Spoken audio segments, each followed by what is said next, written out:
Assalamu alaikum wa rahmatullahi wa barakatuh. Good morning, good day rather, a very good goeiedag, welcome Molwene to this health edition of Life Matters. Today we speak on a crucial yet much shied away and avoided conversation.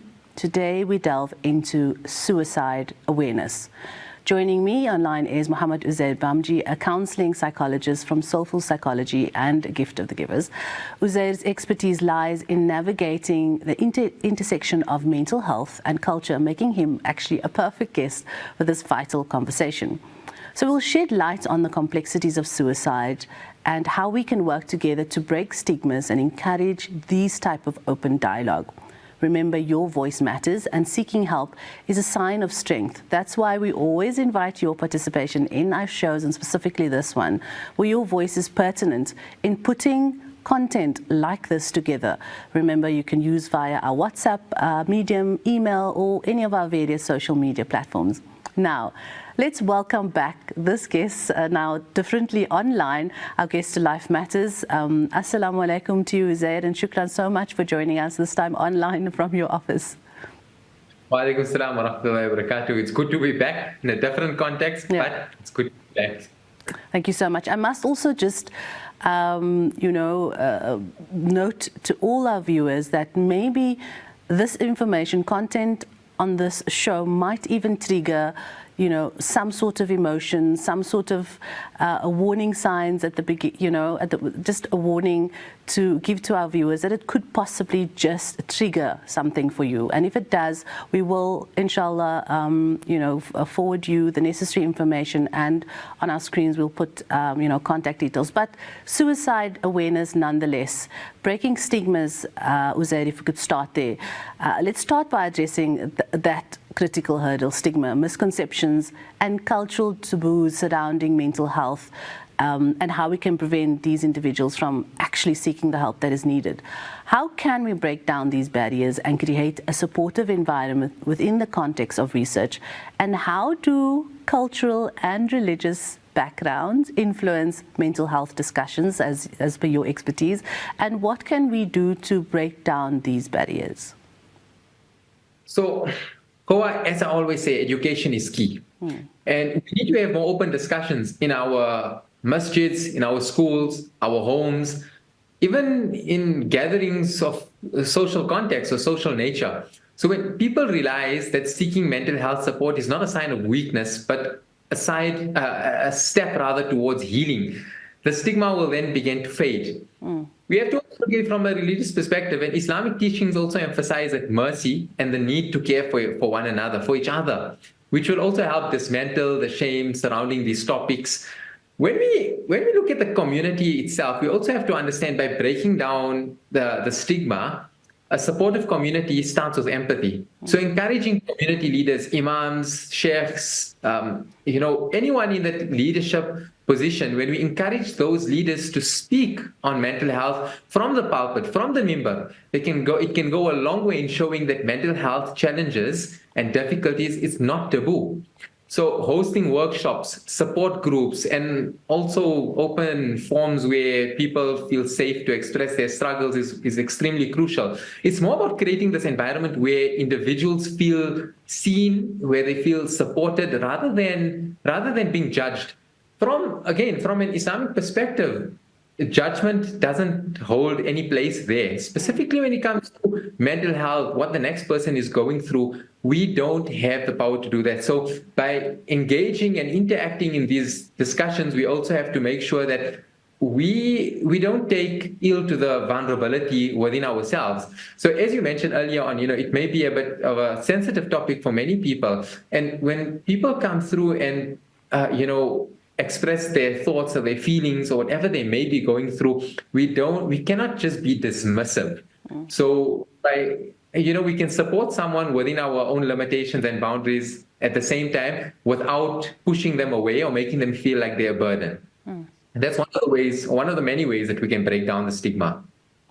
I know that often we don't always know or have the correct knowledge of what language or words to use.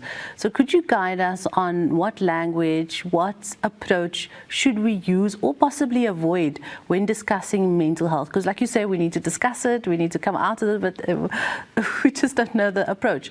So mental health and suicide is a taboo topic. How do we still approach it by preventing as well perpetuating stigma? Language is so powerful, Gouwah, when we refer to mental illness as madness or blame suicidal thoughts on weak iman or weak faith. We alienate those that are suffering. We push them aside. So specifically in the South African Muslim context, culture can sometimes emphasize a strong stoic persona, which prevents people from admitting their vulnerabilities. So we need to be mindful of using language that is, again, non-judgmental and supportive both in our homes and our communities. So again, with that, we need to also understand what is empathy, what is sympathy, what is compassion. Sometimes compassion is needed. Sometimes empathy is needed, and we need to understand when to use the various forms of giving the person that form of understanding, that form of supportive community, and that non-judgmental support. So in terms of using language, we should not be using language that is dismissive. Instead of blame, oh, how can you feel this way? Oh, so you're not praying enough. Oh, well, everyone is going through difficulties. You know what? Get your things together. Back up. Those are the we should refrain from using, because when we're doing that, the message that we're getting through is that we are unable. The person giving that message through says we are unable to sit with the intensity of this conversation, and as a result, I am pushing everything on you. So they are unable to hold their emotions and they're pushing it on the next person. Where in terms of that person that requires the assistance, that requires the support, in terms of them feeling like they're understood and they're seeking help, they feel more like a burden and it pushes them further away.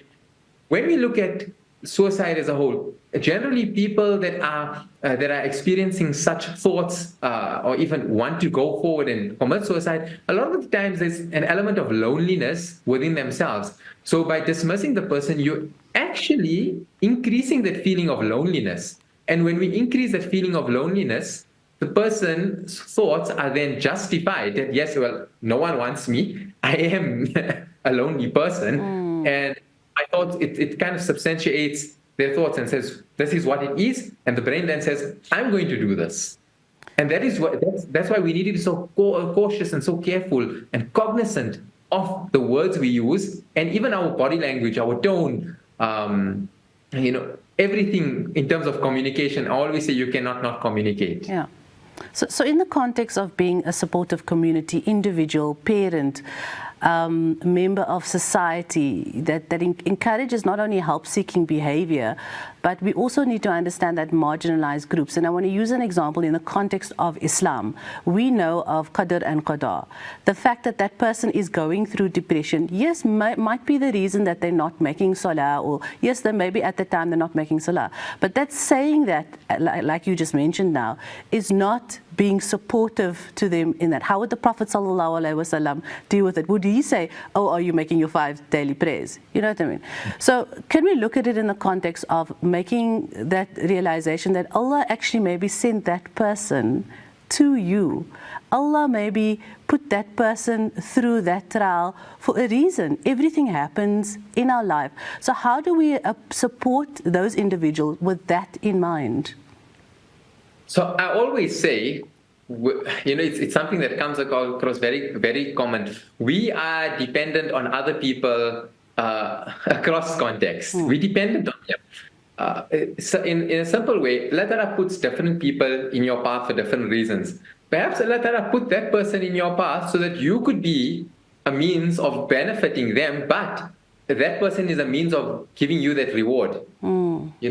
I always look at it from that perspective. So when we keep that in mind and we say that, this person never just decided one day just to wake up and say, oh, well, today I'm going to be suicidal and I'm going to be a depressed person, and that's what I'm going to do. No, it's a build-up of things.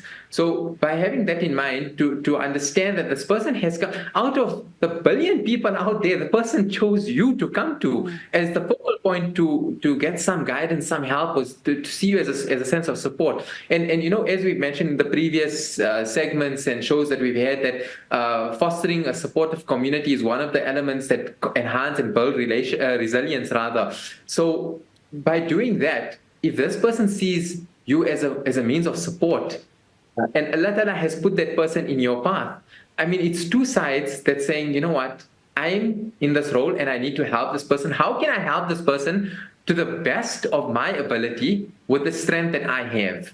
So just sometimes take a step back. Yes, it is shocking. It may be shocking, especially if you haven't been exposed to someone coming through and say, look, this is how I'm feeling, and I feel worthless, helpless, hopeless, and I don't want to live anymore. It is a shocking scenario. It's not something that every individual is exposed to on a daily basis, but sometimes just to think and say, okay, I know this is difficult. My job is not to make some drastic change. Sometimes your job may just be to listen, just to hear the person out, let the person express themselves, and after that, help the person say, okay, what is it that you need from me? What can I do for you? And sometimes that question may also be difficult for the person to answer. We need to be aware of it. But then just to evaluate, who are you working with? What are you saying? And be conscious of the language that we use, be conscious of the stigma, and most importantly, that Allah Ta'ala has sent this person to you, and you are a means of helping that person. And you may not be able to help them on a professional level, but to get them that professional help, that is not rocket science. Let's understand judgment, and this is a quick and fast answer, possibly, if you can elaborate on it with regards to hearing when people, and I want to tackle understanding suicide because education is the key. So when you hear someone has committed suicide, and I'm going to bring back the point of language and words, what should we avoid saying, and what should our reactions rather be? Because it's the reality of life. We hear it within our Muslim community, we hear it in the context of every society. What is your advice? The first thing you say, don't ever say, how could you be thinking such a thing? How could you even have these thoughts? Go and read your salah now. Go make dua. Be conscious of our tone, be conscious of the judgment in terms of do not project what you are feeling. Do not take whatever you're feeling and push it on the next person. Okay. Just take a step back and listen. Okay. That's the first step. Alhamdulillah. Muhammad Uzair Bramri, psychologist, practicing psychology here in Johannesburg. We want to understand suicide because we know education is the key. So let's wrap up the segment, and when we come back, we want your interaction as well. We want to hear from you. Is this even a subject you wish to discuss, you wish to even tackle? But more on suicide awareness just after this. To stay with us.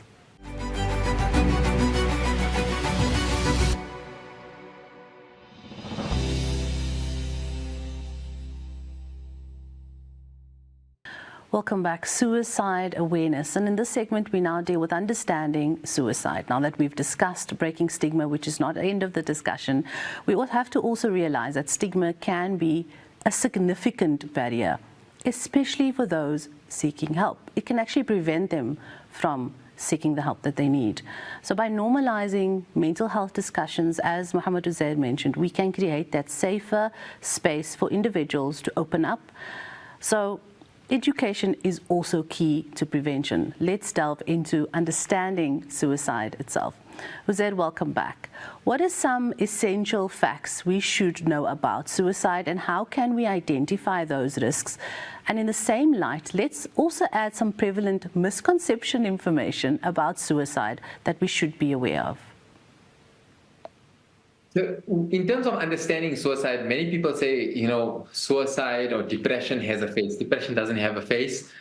Someone can appear to be outwardly extremely happy, but yet they may be depressive. We all have different masks that we put on wherever we go. It's a human thing. It just happens, right?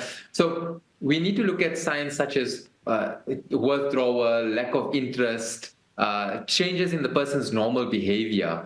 Those are some of the things. Let's look at the warning signs that may include, as I said, withdrawal, even from social and even religious activities, mood swings that may happen, even subtle statements such as feeling of hopelessness or burden. Other behaviors, sometimes there's reckless behaviors, giving away possessions, endangering oneself recklessly, may also indicate elements of distress. So we need to stay vigilant and compassionate in our observations of our family and friends. Most importantly, we also need to know the people that we are working with. We need to understand our loved ones. When we look at the misconceptions, there's so many, but I'm just going to speak about the common misconceptions of suicide and the warning signs that actually happens, specifically within the South African context. The South African Muslim community, a common misconception is that suicide is simply a result of weak faith or insufficient spiritual practice. So I'm not reading Salah properly, I'm not reading my Quran. There's this misunderstanding can prevent people from actually seeking help for underlying mental health issues, such as depression, anxiety, that obviously they contribute to suicidal thoughts. It often contributes to suicidal thoughts. So it's also essential to recognize that mental health struggles are not a reflection of one's religious devotion. So it doesn't mean, I often see people that are reading their Salah daily, reading their Quran, and reading it consistently as well. But the common thing they express to me is, I'm not feeling the peace that I used to feel at some stage in my life when reading.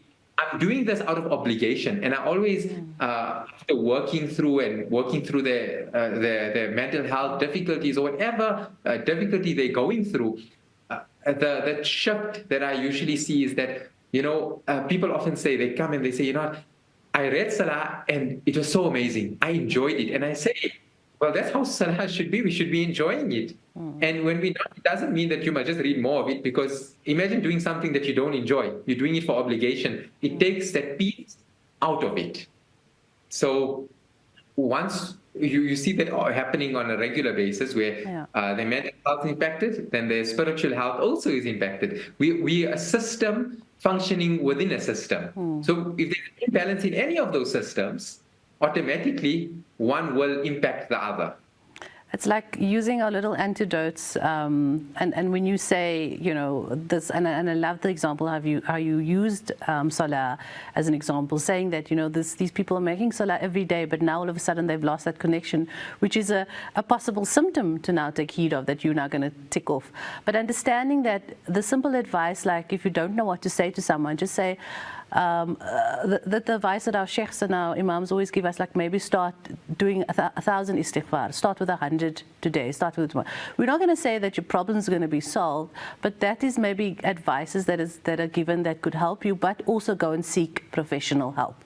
So alhamdulillah, our religion does play a role in it, but like you said early on, let's approach it with compassion.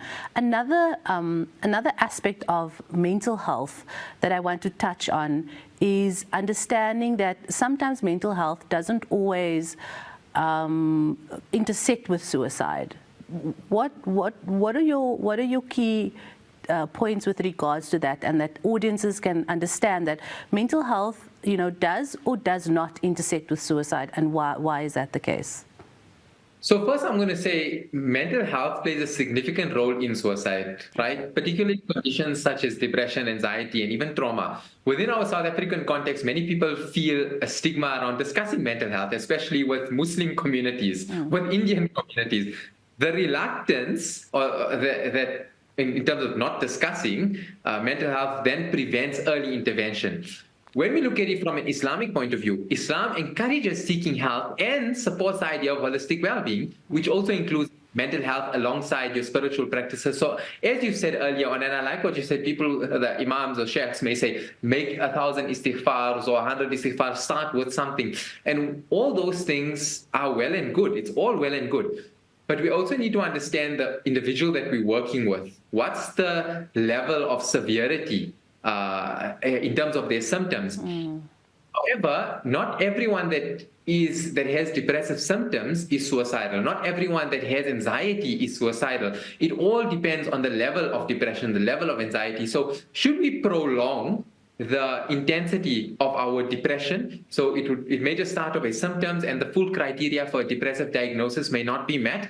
But if we don't take the necessary measures to manage that, there is a possibility that it will then get to mild, and from mild it will go to moderate, from moderate to severe, and at some stage there will be those thoughts. And suicidal thoughts, it does not necessarily mean I want to kill myself. It could sometimes allude to the thought of, I just don't want to be here anymore. There's nothing worth living in this life anymore. I'm just living to die. What's the purpose of life?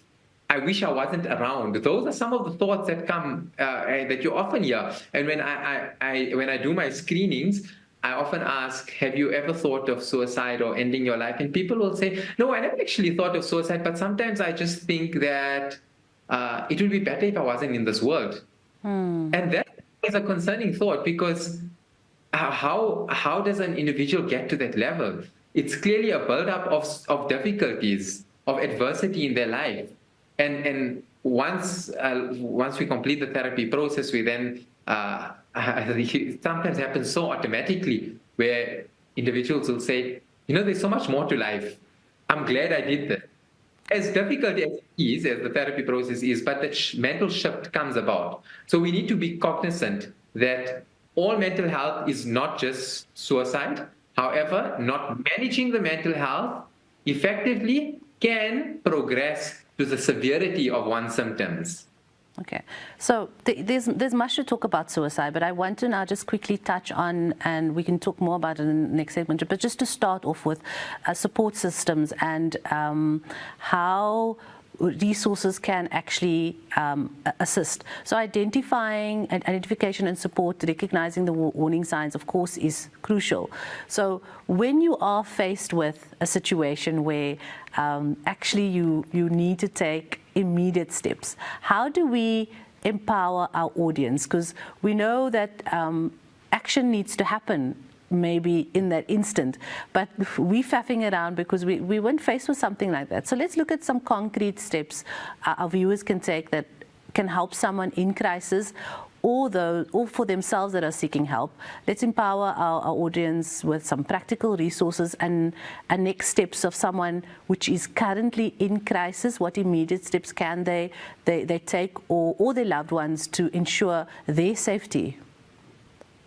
If someone is in immediate danger of harming themselves, quick action is really crucial. So reach out to a trusted family member, a community leader, or even the use of our helplines available in South Africa, such as SADAG, Lifeline. So if it's an emergency, even taking the individual to the nearest hospital or contacting a mental health professional can be life-saving.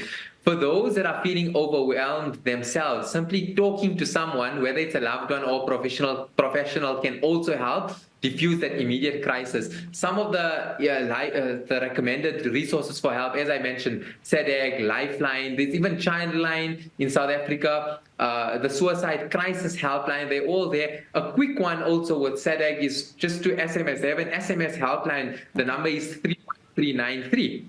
So quick action is extremely vital. All right. So was there, with identifying and support, recognizing some of the warning signs and understanding, you've mentioned just some statements that would have been said and not knowing that that person is possibly suicidal. So you've asked the question, have you had any suicidal thoughts? But can one approach it differently? Because saying even the word suicide is taboo. How can we context it differently when you see maybe the warning signs and not say suicide? Is there a different way one can approach it? Absolutely, absolutely. So that question there is a question that we'd use in different forms of screening and so forth. Okay. So it's not a standard question that you just ask anyone. And imagine someone walking up to you and saying, "Hey, do you feel suicidal?" Or "Have you ever thought of suicide?" Yeah. That alone is like, what's going on? It's concerning. And it throws the individual off completely. I would say starting off with basic questions like, have you lost interest, or how's your interest levels? What do you enjoy doing? Do you enjoy doing what you used to do? Obviously, you know the individual. Let's go with the pedal example now.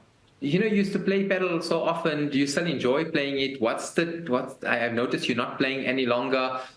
Starting off from baseline questions that would create a common ground between you and the individual, and just exploring that interest. By understanding that interest, we'd gain a lot of insight, and sometimes it would even come up that I don't even feel like being here. It's sometimes just an automatic thing, but I would say gauge the conversation. Don't just go in and say, hey, do you feel like not loving anymore? Don't do that. That's okay. All right, so now mental health and suicide is our point of discussion here today. We always encourage your interaction. It's not solely individuals' issues. Societal factors like even bullying, trauma, societal isolation play a role. Education empowers us in challenging these misconceptions and definitely promotes hope and help. So let's continue this discussion, and we'll do so just after the short break. Do stay with us.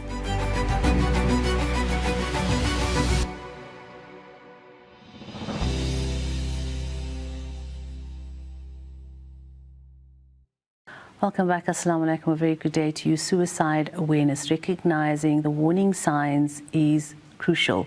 But what comes next? So how can we support and provide that meaningful support, at least to those who are struggling? So we've mentioned a few resources. We've mentioned how you can, possibly become that effective ally for someone that is showing, that subtle changes within their behavior. Some of the correct words to use and to avoid can help guide you. And if you know of anybody that needs to see the show right now, please do inform them to watch our live stream anywhere in the world, hilaal.tv. Click on live stream and they can also watch the show. Interact with us on suicide prevention. Have you possibly been having suicidal thoughts? And I know using that word suicide is a bit of a taboo, but yes, it's a simple thought that maybe I shouldn't be around anymore, or nobody needs me anymore. There's no reason for life. You might not think that is a sign, but it could possibly help you help someone else. So interact with us and tell us your story or someone that needs help, and we'll provide the necessary information. So prevention is better than cure. Identify it and know that if it's in your family. I want to touch on that specifically, Uzaid. If you know of someone within your family that has mental health conditions, and as you say, suicide might or might not be a symptom, how can we create resources, support groups, a base for those individuals that can possibly prevent suicidal actions or thoughts before it even happens, if you know it's within your family or your community? So, as I mentioned earlier on, recognizing and having that supportive community is extremely vital. We need to also recognize what's our relationship with the individuals that are out there, in terms of not just only when they're in their difficult times, but also in their good times. So, we also spoke about the role of culture and how that influences our perception of suicide and even interacting with people. But when it comes to suicide specifically, and I'm going to just speak on a little bit of what we've ended with in the last few minutes of the previous segment. It is difficult to talk about it. It is difficult to sometimes even support people that are suicidal. But the main thing is we need to choose the right moment and environment. Now, when you say the right moment, there isn't really the right moment, but at least find a private and quiet and comfortable space where the person feels safe to talk. And ensure that you have enough time to listen without rushing them. It's not just about, I need to have this answer. Let's get this answer. It's not about that. As I mentioned, don't just dive in and say, right, are you suicidal? Start with open-ended questions. Let's use wisdom in this. I've noticed that you haven't been yourself lately. How are you feeling? You seem to be going through a tough time. Do you want to talk about it? What's on your mind? If you'd like to speak, I'm here. Or when you'd like to speak, I'm here. We also have to be direct, yet we've got to be compassionate. So, sometimes you just say, sometimes when people, feel the way you're feeling after gauging how the conversation is going, and if you have this thought of suicide that's there, sometimes when people feel the way you're feeling, they think about not loving. Have you ever thought about Have you ever had that thought? Or it sounds like you're going through a lot. Are you thinking about hurting yourself? Do you feel that it's like it's difficult to actually feel the pain? And then again, listen without judgment. Use emotion. Let's use a lot of emotion. Never, you shouldn't feel that way or things aren't that bad. Everyone's going through it. I'm so sorry you're feeling this way. I'm here for you no matter what. It's so reassuring to hear that.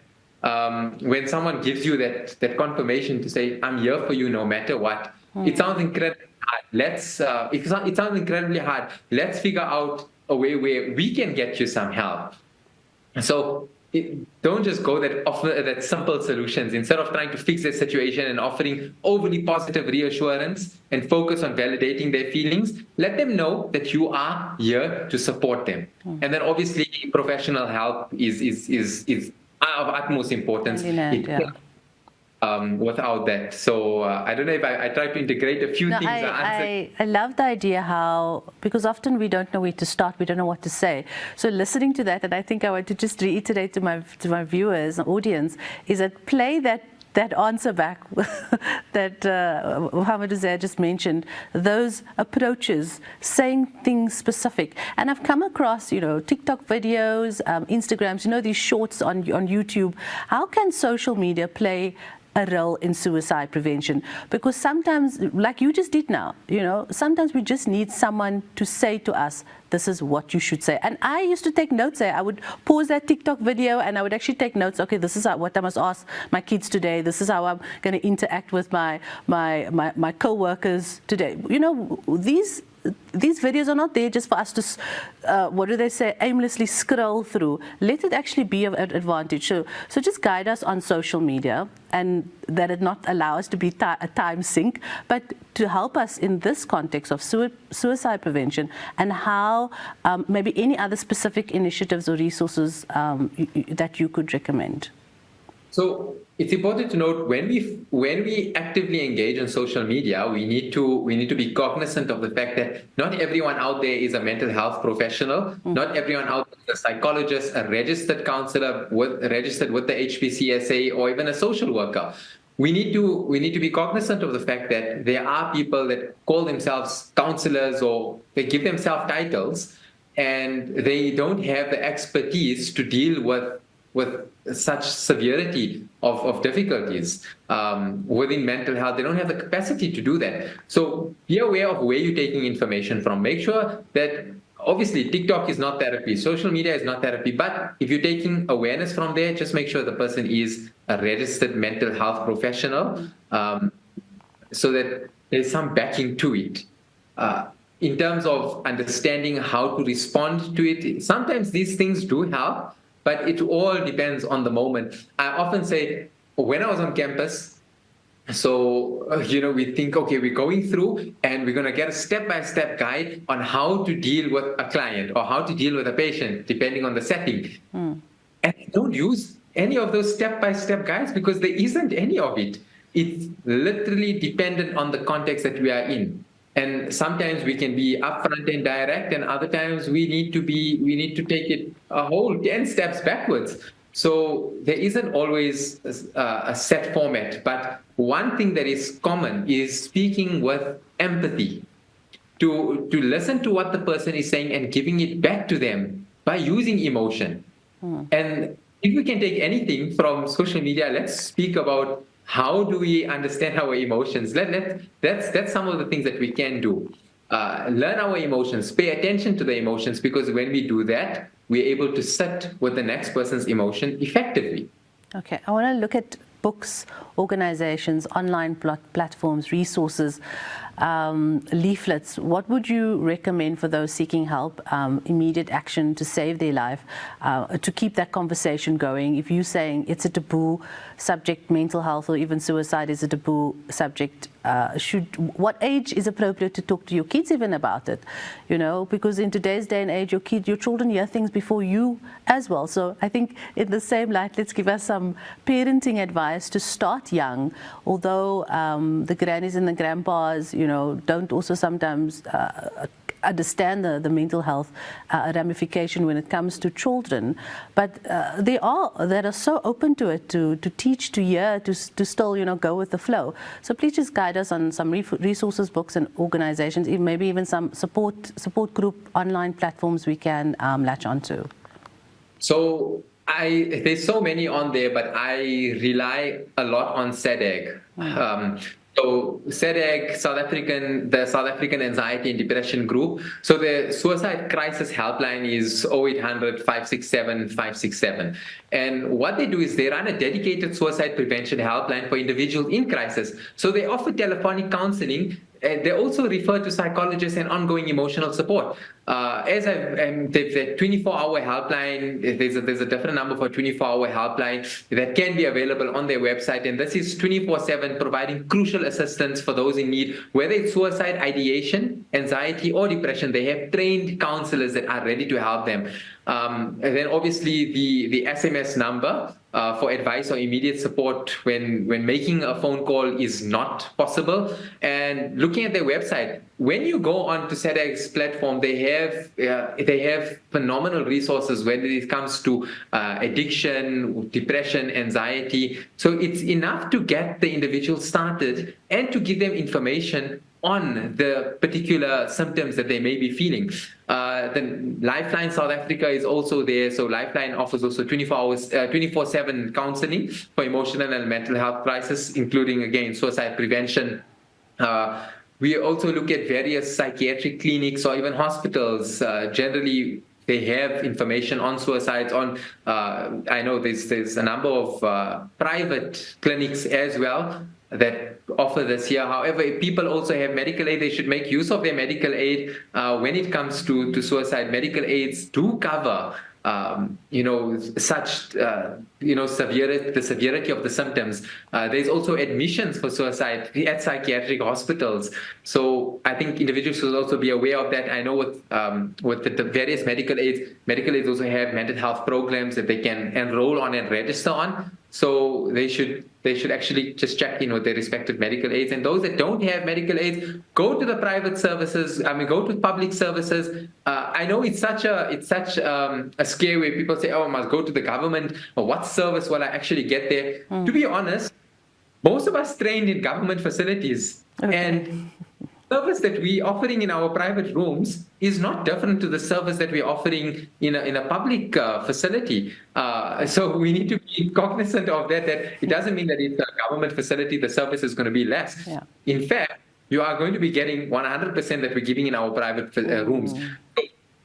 In line with that, then the question may come about, but to get an appointment is so difficult. Yeah. Well, getting an appointment with a psychologist in South Africa is difficult overall.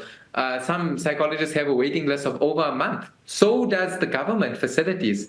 So let's really look at, are we actually looking for an excuse, or are we willing to go out there to help our loved ones and to help ourselves? Absolutely. Support systems are vital. Encouraging those open conversation can help identify those struggling. So active listening and empathy can bridge those gaps. Sometimes all someone needs is someone to hear and listen to them. As our practicing psychologist just mentioned, stay with us. We'll continue and wrap up suicide awareness just after this.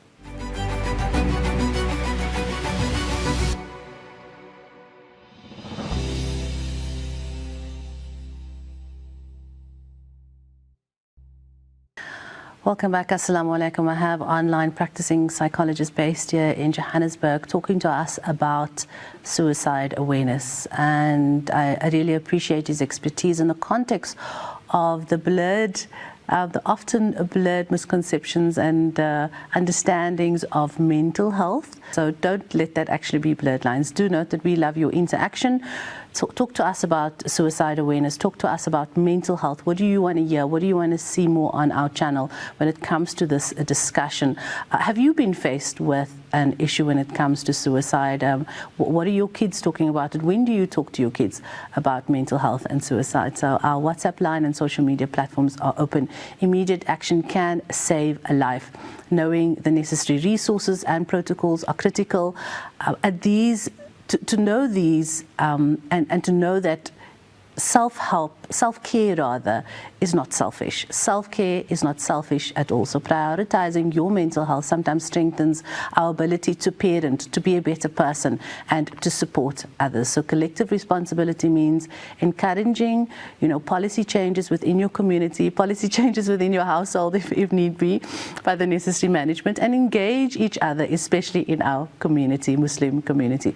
So Uzair, in conclusion, overcoming these challenges, suicide awareness is ongoing in every conversation, and hopefully the resources are there, as you said, with SADC's website and numbers.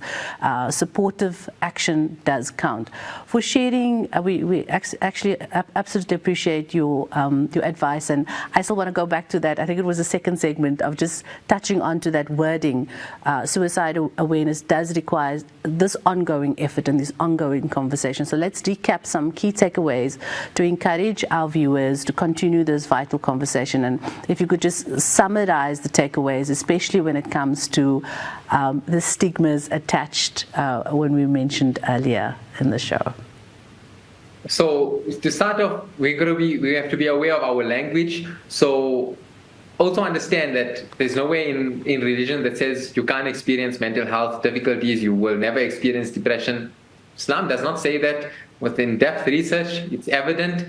But supporting someone that has or displays depressive symptoms or suicidal symptoms or even concerns, we need to start with open-ended questioning. We need to show genuine concern of their well-being. Be conscious of the language that we use. I've noticed you haven't been well recently. You haven't been yourself recently. How are you feeling? You seem to be going through a tough time. Do you want to talk about it? What's on your mind? By being direct and compassionate, we basically just saying, you've been through a lot. I mean, anyone that has gone through what you've gone through would be feeling this way. How can I assist you? How can I help you? Have you had thoughts of ending your life? Listen without judgment. I'm so sorry you're feeling this way. I'm here no matter what. Give them the reassurance. It sounds incredibly hard. Let's figure out how we can get some help. Those are some of the common questions we could use. And then obviously encouraging the professional help, offer support, regular check-ins. If they're open to it. I've actually got a friend that doesn't live in the country, but I often get the message, I've noticed my friend is going through something. What can I do? How can I support her? So often we get these concerns. So if you know a psychologist, if you have a loved one, just reach out to them and, reach out and say, okay, this is what it is. I need help with this. What can I do? So I think to wrap up, remember, asking someone if they thinking about suicide won't make the situation worse. It could save their life. The way we do it is important. It's about showing the genuine care and concern, being a compassionate listener, helping them realize that they don't have to go through this alone. There's no shame in struggling. That there is actually strength in seeking help, whether it's a loved one, a professional, or even reaching out to a helpline or support which is available, because we can break that stigma of mental health and create a community where no one feels they have to suffer in silence. And as Muslims, we're also reminded that in the Quran, that life is a trust from Allah.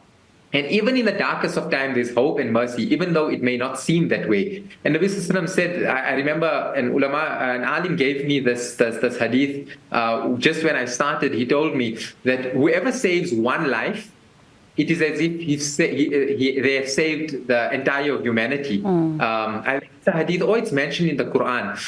So encouraging someone to seek help and showing compassion can actually make a difference. And Allah is always with the patient. And seeking support is a step towards healing, which is deeply encouraged by our faith.